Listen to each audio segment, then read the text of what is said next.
The fighters that are good in training, but they're not good in the cage, and there's other fighters that are they kind of get beat up in training, but then when they get in the cage, they rise to the occasion. Yeah. And I got to see that with a bunch of different fighters over the years that I trained with, and you'd say, this guy's going to do okay, but then they'd get in the cage, and boom, they would just turn it on. They elevate themselves, and then some guys that are crushing everyone during training, they get in the cage, UFC fight night or whatever, and they just can't.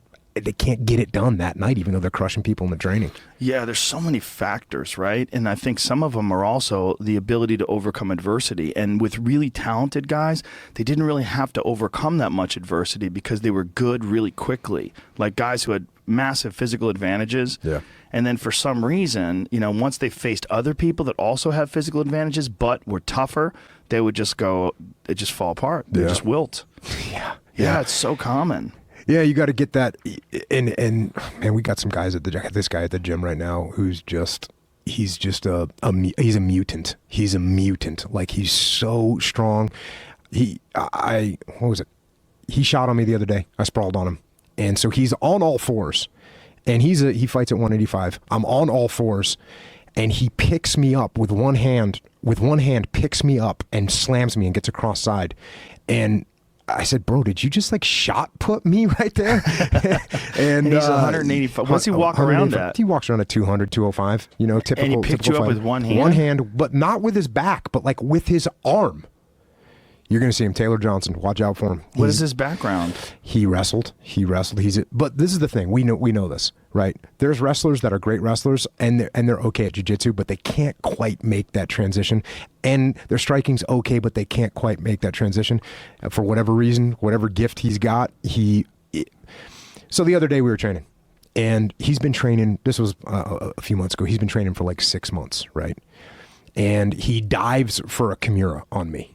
And I move and get out, and we keep training, whatever. And we get done. He goes, man, I can't lock anything up on you. I can't get any finishes on you. And I was like, bro, you've been training for 6 months. There's guys who've been training here for 10 years that have never even attempted a submission on me, and you're trying to submit me with my own move, the Kimura. Yeah. I'm like, bro, don't worry about it. It's gonna come. So yeah, But my point is with him is, he's an incredible athlete, and he's got that work ethic too. Yeah. And he's competed at a high level in wrestling. He's an all-American wrestler. I think D2 though, but nonetheless, he's savage. Yeah, there's the ability to compete. It's an interesting ability. Some people just don't have it, or it's not even that they don't have it. They lack the mental skills to overcome pressure-filled obstacles. Yeah, and you're right. And there's some people that step up when that happens. Yeah. And can you train to do that? I think you can. I think you can. I think you get used to it. You inoculate yourself to the stress. It's just the mind. So the idea that these pitfalls in the mind are insurmountable, I think that's ridiculous. That seems to be more surmountable or more passable than physical problems. Because physical problems, if you're 140 pounds and a guy's 240 pounds, you're both equally talented and both equally driven, boy, you're fucked. Yeah. You're kind of fucked. Yeah. Well, that being said, it is similar to what we talked about earlier, which is when you have somebody that's caught in their own mind, they can't get the perspective to step out and be like, dude, just calm down. There's nothing to freak out about. Yeah. You're going to go in there. What if I lose? If you lose, it's no big deal. We'll get around it. We'll train more. It's no big deal.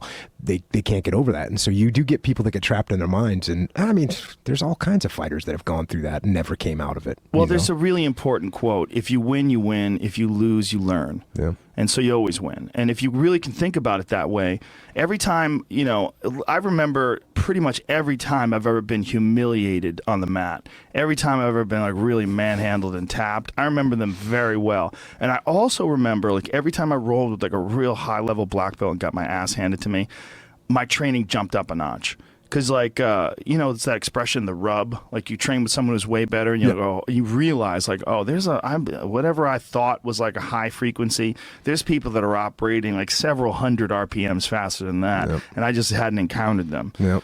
And I think that to be around that is so important. If you ever train with a guy that trains in a small town and all the people in the town is like maybe like purple belt coaches, and they have like there's a certain RPM that they all operate in, and if you come in and you're used to that fucking San Diego assassin RPM, and they like, what the fuck is this guy doing? Like they're just not used to it. They have but if you come from a place like that and you try to train at Henzo's or something like that, like you're jumping into a fucking pit of killers, like, and that's that old expression, iron sharpens iron, could not be more true when it comes to jiu-jitsu. Yeah, no, there's no doubt. The better people you train with, the better you're going to get, and you got to seek those people out. You got to not mind. Hey, that guy Taylor that I'm talking about, do I like getting my ass kicked by a guy that's been training for 6 months? No, I hate it. I hate it, Taylor. But guess what? I call him out every time, you know, and I talk smack to him. I don't talk a bunch of smack, but I talk smack to him. I'm like, hey, what's up, young buck? You want to come get some of this? Every day, because I want to train with him because he's that strong. And I mean, of course, I'm training with Dean. I'm training with Jeffy Glover. I train with those guys too. But you got the young buck that wants to get after it a little bit more.